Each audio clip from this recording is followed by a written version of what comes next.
Don't just draft wide receivers, draft them at the right price. From the elite first round picks to the late round steals, this will all be covered. And the first player I'm going to go with to be Ja'Marr Chase. Listen, if you are there with the early first round pick, do not overcomplicate this. Ja'Marr Chase is by far the best wide receiver in fantasy. And since coming into the league, you can see his production here. He has essentially lived in that wide receiver one conversation. So there's no complication here as far as his projection for 2026. I'm not trying to convince you as far as coaching schemes, the volume, because when you look at the numbers here, you can see he's been fantastic since coming into the league in 2021. And quite frankly, you're drafting the best wide receiver in the NFL. So make no complications here. Ja'Marr Chase, if you are looking for an early wide receiver. Now, if you are somewhere in the middle and you have the ability to draft JSN, he is your next target here with this first round pick as well. And quite frankly, when you look at the production, it's not surprising to see how well he did. After having a great breakout season in year 2, he exploded and went nuclear in year number 3. 163 targets, 119 receptions, 1,793 receiving yards to go along with 15.2 yards per receptions. He also finished near the top when it came to explosive plays at the wide receiver position, and was near the top in receiving EPX. And most importantly, he commanded elite target share for this Seattle offense, and that's exactly what I'm looking for in a first rounder, which is why Ja'Marr Chase as well as JSN are slam dunk picks if you're considering an early first round pick at wide receiver. So now as we get ready and transition over to the latter part of the first round, you're now going to be targeting CeeDee Lamb and the Dallas Cowboys. Now, if running backs are starting to run off the board and there are no options for you there, I would feel really comfortable taking CeeDee Lamb here in this range. And quite frankly, when you look at the numbers, he had just another 1,000 receiving yard season. That's now 5 straight seasons with more than 1,000 receiving yards. And that's the kind of consistency that you're looking for at the wide receiver position, especially in fantasy football. Now, I know that last year was one of his lowest target shares that he had here, as well as one of his lowest reception totals since 2021, but he did average a career high 14.4 yards per reception last year. And these numbers encourage me because it doesn't mean that he was completely phased out from this offense. This Dallas offense now, of course, incorporates George Pickens, which I think only elevates CeeDee Lamb's ceiling, considering that this Dallas offense is now a even higher, more efficient volume passing offense. And I believe that more of the same can be expected in 2026. And quite frankly, CeeDee Lamb does not need 180 targets to be valuable. He's already showcased how efficient he can be. And with George Pickens there, this only makes his ceiling better, which is why I feel extremely comfortable taking CeeDee and Lamb with my selection here late in the first round. And the only other wide receiver I would consider in this range is gonna be Justin Jefferson from the Minnesota Vikings. Now, we know what it was like to have JJ McCarthy throwing the ball to Jefferson, how this affected his production this past season. Now, if Jefferson continues falling because people are trying to chase running backs, do not hesitate drafting him here. We know that Kyler Murray has made progressions in becoming the potential starter for this Minnesota Vikings offense, and everyone in Minnesota, as well as the fantasy football space, say hallelujah. But the thing is, I believe that Justin Jefferson's floor was what we saw last season. His ceiling is still very much likely to take place in 2026, especially with a quarterback upgrade there in Minnesota. At this part of the draft, we're looking to make sure that we're not just chasing positional players. So if running backs are going off the board, I feel really comfortable pivoting and targeting CeeDee Lamb or even Justin Jefferson here late in the first round. And quite frankly, Justin Jefferson is one of those players that can be a potential anchor at my wide receiver position week in and week out. And that's the kind of stability that you need to have here in the first round. Now on to the second round. And I think quite frankly, people are overcomplicating things when it comes to evaluating Nico Collins from the Houston Texans. When we evaluate and try to project what Nico Collins' 2026 production can be, it's easy to speak about the things that surround him, from his quarterback play with CJ Stroud, that elite defense, to the offensive line that is looking to make improvements after making some key signings, into, of course, now the coaching.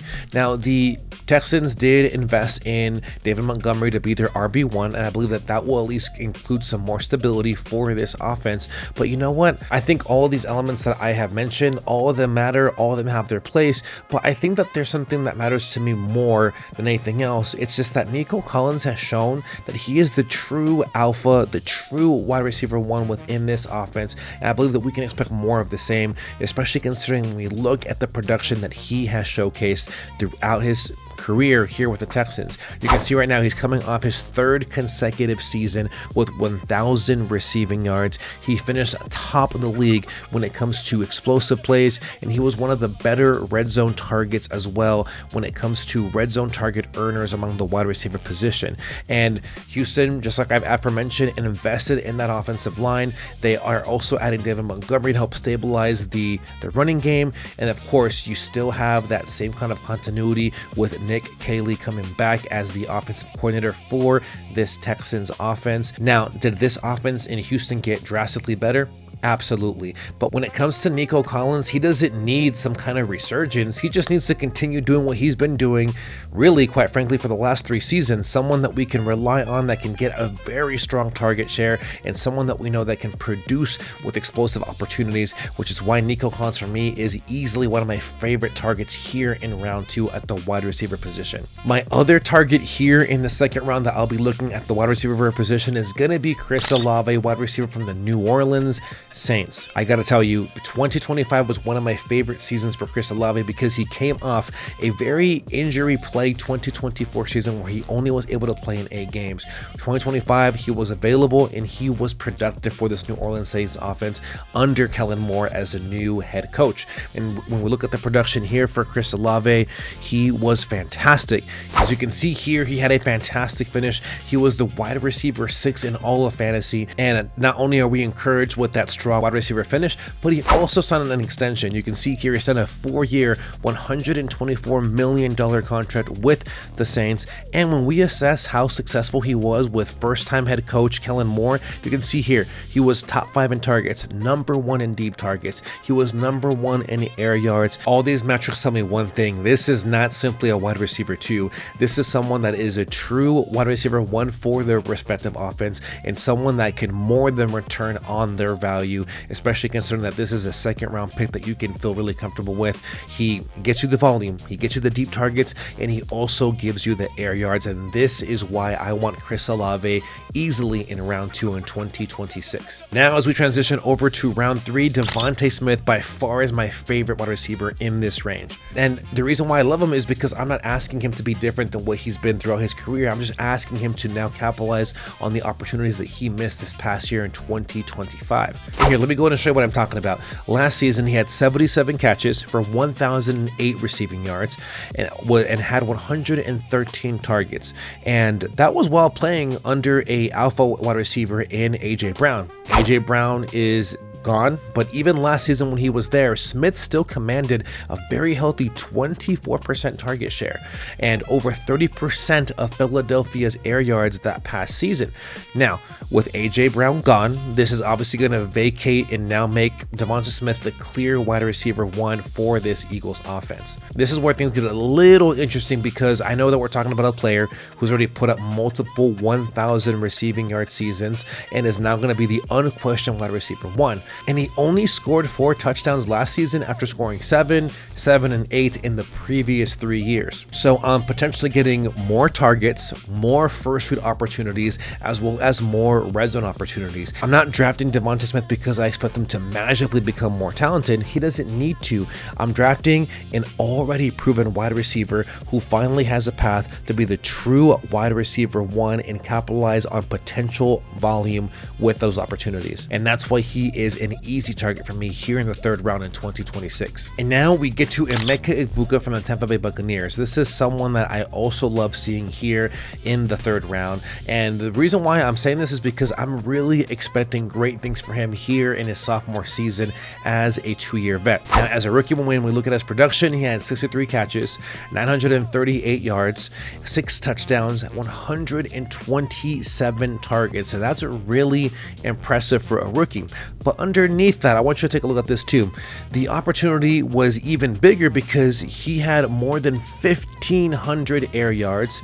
He was top 10 in explosive production, as well as top 10 in EPX, to go along with 20 explosive plays. This made him one of the highest deep target totals among all wide receivers, and he also finished with nearly 1,000 unrealized air yards. And that's the part that I care about most, and here's why. Because Egbuka didn't need significantly more opportunity last season, he needed more of that opportunity to actually convert, and now with Mike Evans gone to San Francisco, this now gives him the opportunity to really maximize on those potential opportunities here in his sophomore season. Now, before we go any further, I do need to make mention I am a little bit concerned with the toe injury that he suffered during the offseason. As of right now, it doesn't seem like it's going to be much of a threat to him starting the season in week 1 healthy.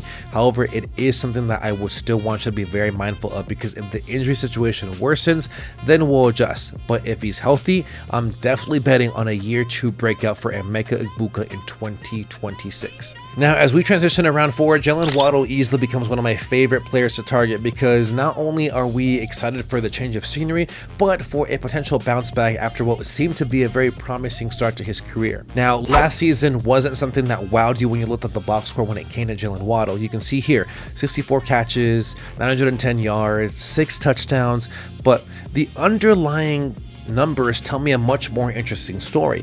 Waddle still ranked near the top when it came to the position in air yard share among all wide receivers.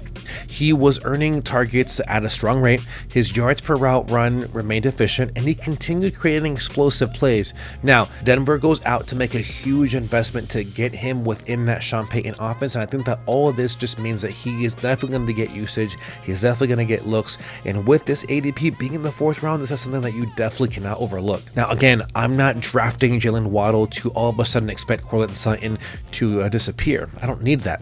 What I'm betting on is that Denver will start using Waddle's speed, his separation, his versatility in a way that creates high quality touches. And we have seen flashes of that all throughout training camp. Now, I do need to share a concern. According to this report, we did see that he had a minor leg strain during the offseason. So again, that's something that we'll be monitoring very closely. Now, if Waddle is healthy and sitting there in the 4th round, I will not think twice about drafting him and having him on my rosters, especially considering that we're going to be betting on the raw talent and the new environment to really help out and make his 2026 a strong breakout season for Jalen Waddle. I already made a video about how I thought Ladd McConkey was getting really undervalued early in the offseason, and since then, my argument's only gotten stronger. Let's be clear. 2025 was by far disappointing for Ladd McConkey. When you look at the numbers here, his rookie season, 82 catches, 1,149 receiving yards, 7 touchdowns. And then last year, you have 66 catches, 789 yards, 6 touchdowns. The efficiency dropped, the yards per route run dropped, the overall production dropped, and I'm not going to pretend that 2025 wasn't good, because trust me, it was not. But that's exactly why I'm buying this discount, because now that the Chargers are bringing in Mike McDaniels, just check out the effects of what he does to an offense. When you look at this graphic right over here, you can see here that McDaniels is one of the most creative offensive minds when it comes to using motions, formations, and space to manufacture favorable matchups for his players. And this is exactly what I think will help benefit Ladd McConkey, considering his skill set. Now, he was already one of the highest volume slot receivers that we've seen in football, but now with this motion rate, I believe that will only elevate it even higher because of how low this was utilized last year. Now, just imagine with me, just close your eyes for 1 second. Mike McDaniel's offense being able to move his players around, and now you put Ladd McConkey in motion, you get him free releases, you can create good matchups for him, and then you add the cherry on top by adding all of this with Justin Herbert. And quite frankly, we've already seen Ladd McConkey's ceiling. We're not hoping he can become a 1,100-yard receiver. He's already done it. He did deal with a hamstring strain earlier this offseason, so health is something that we're going to be monitoring. Here in round 4, with Ladd McConkey, you have a proven ceiling.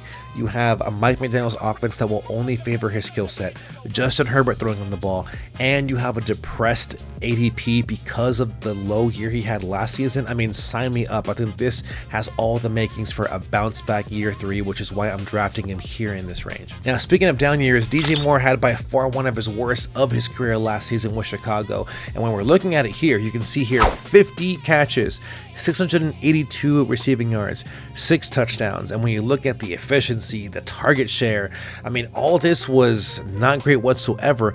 However, one thing that we are now expecting is uptick in all these categories because DJ Moore is now playing by far with the best quarterback he's ever had in his career with Josh Allen. Not only is the quarterback situation fantastic, but we've seen DJ Moore already produce 1,000 receiving yards. But what makes this season even special is that he's getting reunited with Joe Brady. Now, the last time we saw Joe Brady and DJ Moore together was back in Carolina, and he was fantastic for that offense. I expect more of the same, especially with Josh Allen now being his quarterback there under center. Now, I don't need DJ Moore to go out there and get 160 targets, but if Josh Allen could just improve the quality of those targets for DJ Moore, I believe we are in line for a fantastic breakout season, especially with this price being a round 5 draft pick for you here in 2026. So again, we're getting an improved quarterback, a familiar offense. We're also getting a discounted price. I believe that round 5 becomes a easy decision for you, especially if DJ Moore is still available for you there. Now, if DJ Moore is not available and you're looking to make a swing and really make a big splash,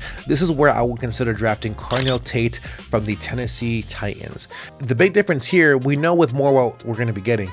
With Tate, it's different because he's a rookie. So there's all this hype, all this uncertainty, and I'm completely comfortable saying that the only thing we really have is just our projections. But just remember, the Titans used a 4th overall pick to get him, and this matters because you know he's going to get usage within this offense early on.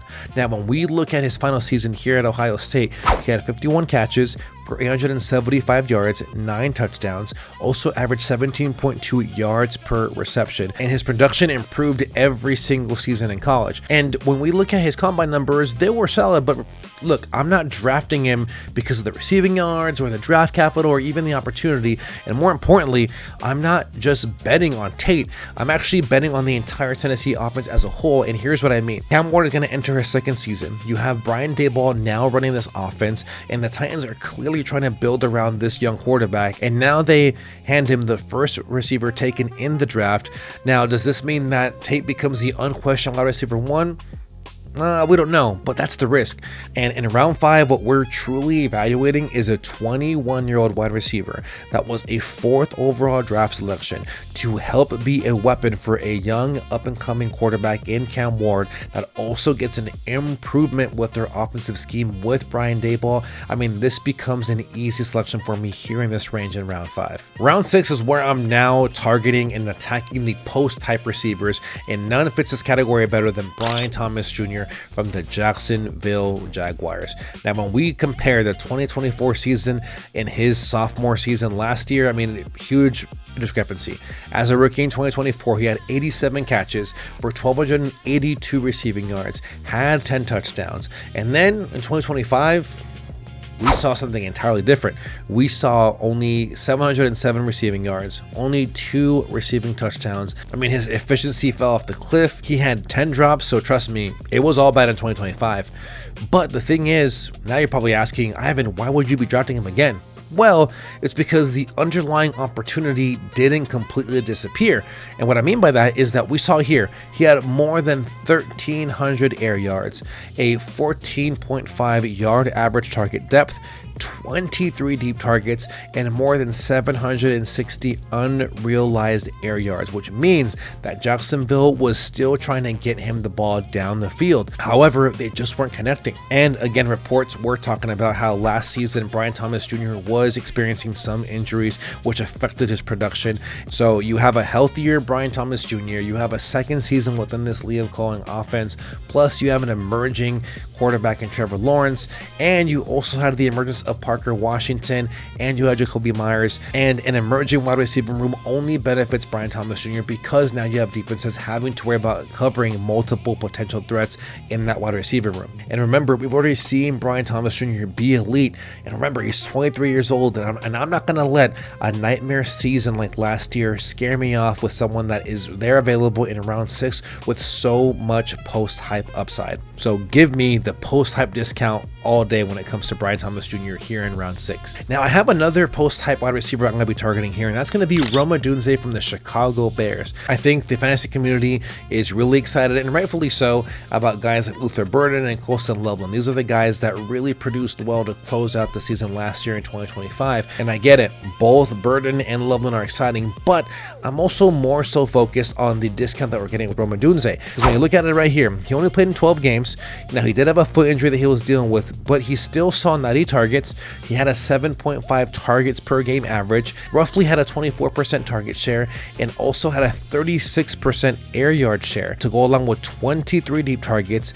And here's the crazy number: he had 805 unrealized air yards. That's 6 among all wide receivers, and he did that all in 12 games. And on top of that, Chicago gave Rome Odunze 1,252 air yards, and he finished with only 661 receiving yards, which talks about the huge, massive gap between opportunity and actual production. And now you have DJ Moore gone, and I get it, you have Luther Burden and Loveland, both will be heavily involved in this Ben Johnson offense, and with a second year within this Ben Johnson system, I don't need Burden or Loveland to disappear. I just need Chicago to be good enough to support multiple fantasy relevant wide receivers. And I believe that at this price, I'm definitely betting that the former top 10 wide receiver pick Rome Odunze will be available in return on value here in this range. And now we get to round 7, and quite frankly, there's only 2 players I'm targeting, and ironically enough, they're both on the exact same team. So I'm targeting either Marvin Harrison Jr. or Michael Wilson. And the reason why I'm buying Arizona, and I know I'm not crazy about this offense as a whole, because you have a weak offensive line, a weak quarterback, and I get you have Jeremiah Love,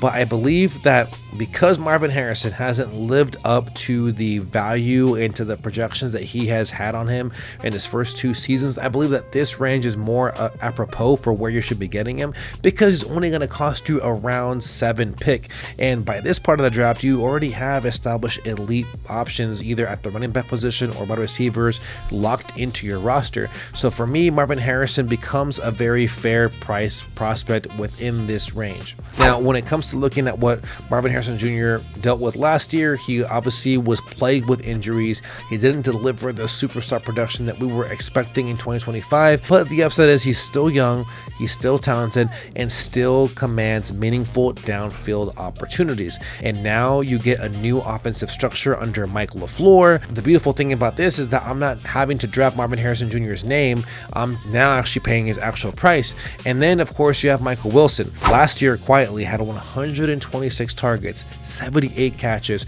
more than 1,000 yards, had 7 touchdowns, more than 1,500 air yards. He was a top 10 wide receiver in first read target volume, and that's not nothing.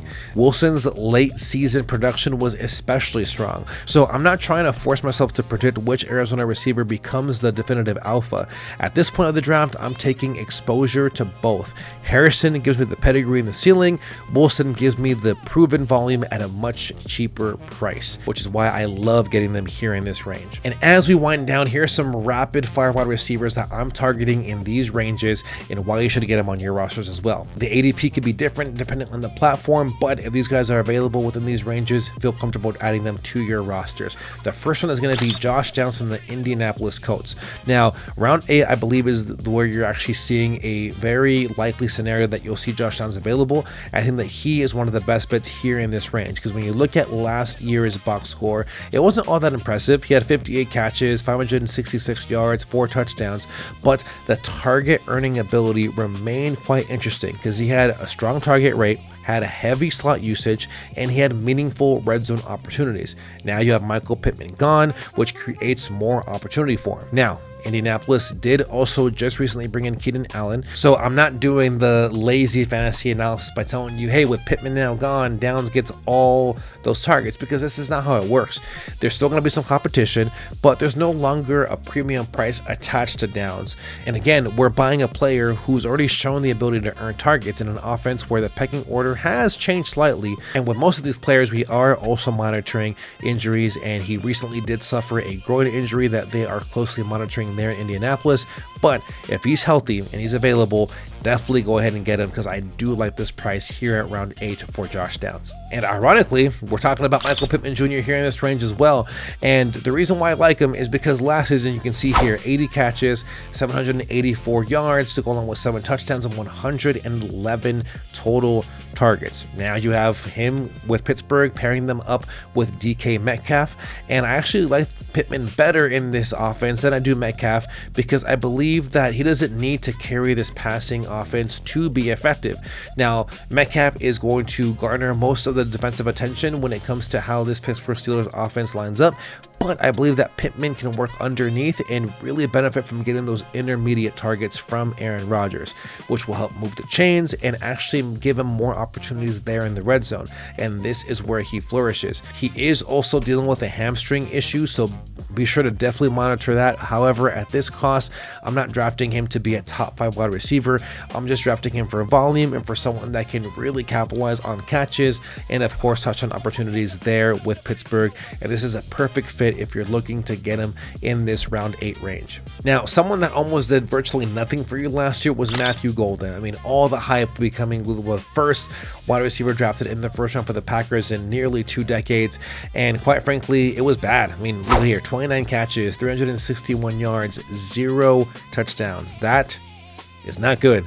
But we're talking about a 22-year-old former first-round pick that ran a 4.29 40-yard dash, and that speed just doesn't go away.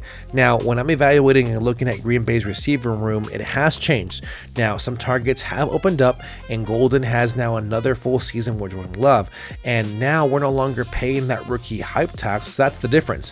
One warning, though. Golden's ADP is all over the place on all these different platforms, so don't reach for him because I'm taking him here in this range. So if in your draft room he is in that 6th round range, really consider pausing. I would much rather go somewhere else.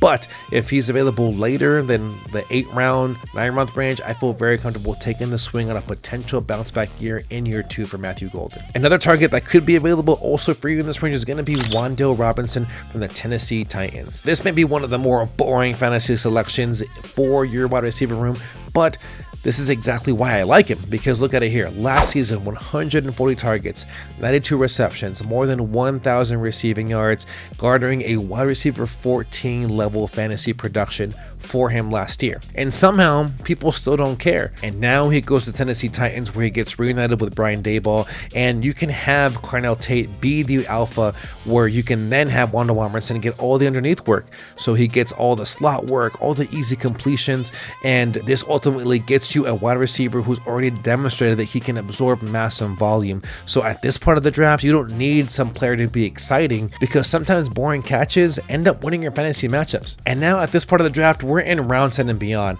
At this point, I am not drafting floor whatsoever. I'm exclusively chasing ceiling, and no wide receiver fits this profile better than Xavier Worthy from the Kansas City Chiefs. Now, last season for Xavier Worthy was really disappointing. He had 42 catches, 532 receiving yards, only 1 receiving touchdown, and that is nowhere near what people were hoping for this guy, because he ran a 4.21 40-yard dash in the combine, and he still has Patrick Mahomes as his quarterback. And there obviously is going to be some limitations because of Rashee Rice and potential other emerging wide receivers that could take some targets.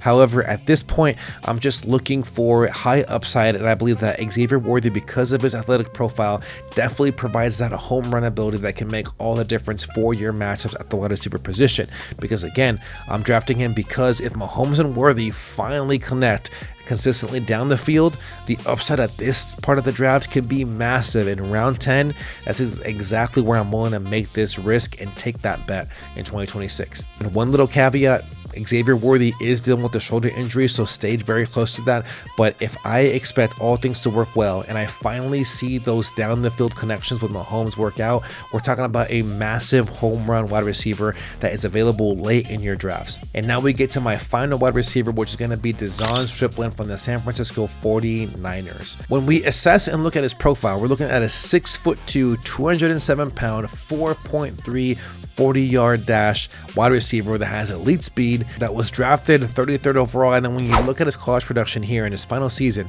55 catches, 111 receiving yards, 6 touchdowns, and then you see how well he did in his first preseason game. I mean, he looked fantastic. 7 catches on 8 targets, 63 yards, and the 49ers have been hit with injuries what feels like the last few seasons.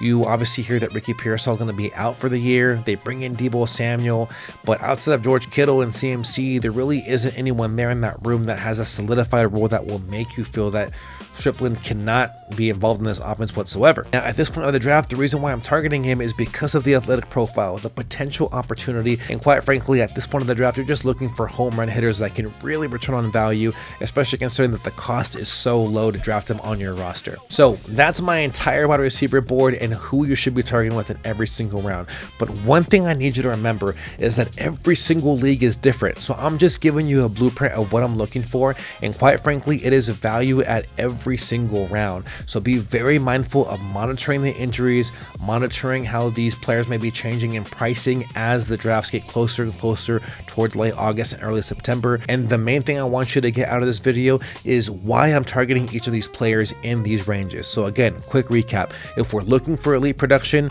you're going to go with Jamar Chase, JSN, CeeDee Lamb, as well as Justin Jefferson. From round 2 to round 4, you're going to be getting alphas that can really get you some good production with high ceilings. But that's why you're targeting players such as Nico Collins, Devonta Smith, and Emeka Egbuka, Jalen Waddle, and then Ladd McConkey. Now, when it comes to the 5th and 6th round, you're looking for players that the market could be getting wrong, which is why I'm getting players such as DJ Moore, Carnell Tate, Brian Thomas Jr., and Rome Odunze. And then once we get to the latter part of the draft, I'm talking about round 7 and beyond, that's why you're getting players such as Marvin Harrison Jr., Michael Wilson, Josh Downs, Michael Pittman, Matthew Golden, Wanda Robinson, Xavier Worthy, and Dezon Stripling. It's not about finding the perfect players, it's about finding players that could potentially outperform the current cost that they're going with ADP. And that's what this entire list is built around. And now I want to hear from you. Which players stood out and which ones are you targeting within each of these rounds at the wide receiver position? And hey, if you got value, do 2 favors for me. Hit that like and subscribe button. Helps up with this channel as we get more and more closer towards our fantasy draft seasons. And hey, be sure to stay out on the lookout because I am dropping more live streams as we do more and more mocks, so you can see all these scenarios played out, so you can see how we actually apply all this advice. But hey, in the meantime and in between time, take care. God bless. Peace.